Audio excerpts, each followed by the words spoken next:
منظر الی حمارک، دیکھ اپنے دراز گوش کی طرف۔ مدینہ منورہ میں ایک محل کے اندر 2 گدھے کھڑے تھے، بڑے خوبصورت موٹے موٹے۔ جب بھی ہم دیکھتے ہیں وہاں گھاس پڑی ہوتی ہے، دانا پڑا ہوتا ہے، پانی ہوتا ہے، آج بھی کوئی نہیں، یہاں گدھے کا کیا کام ہے؟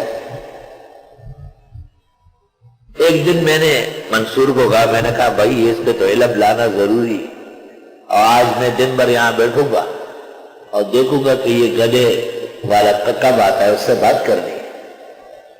اچانک دیکھا تو ایک آدمی آیا، اس کے پاس چابی تھی، اس نے وہ گرل کھولا اور دروازہ کھولا اندر۔ میں نے کہا شیخ حمار لئی ہے؟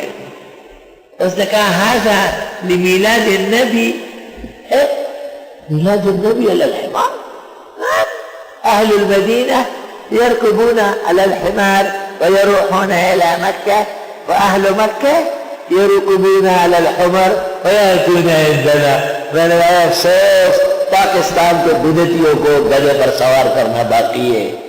یاد رکھے کہ میلاد اس طرح منایا جاتا ہے، یہ تو گاڑیوں میں ڈنڈیاں ڈنڈیاں ڈنڈیاں ڈنڈیاں ڈنڈیاں، آج ننھے منوں کا پیارا ہے جلوس، ننھے منوں کا پیارا جلوس، لوگوں کو بیوقوف بنایا ہے بےہودہ کام میں لگا کے۔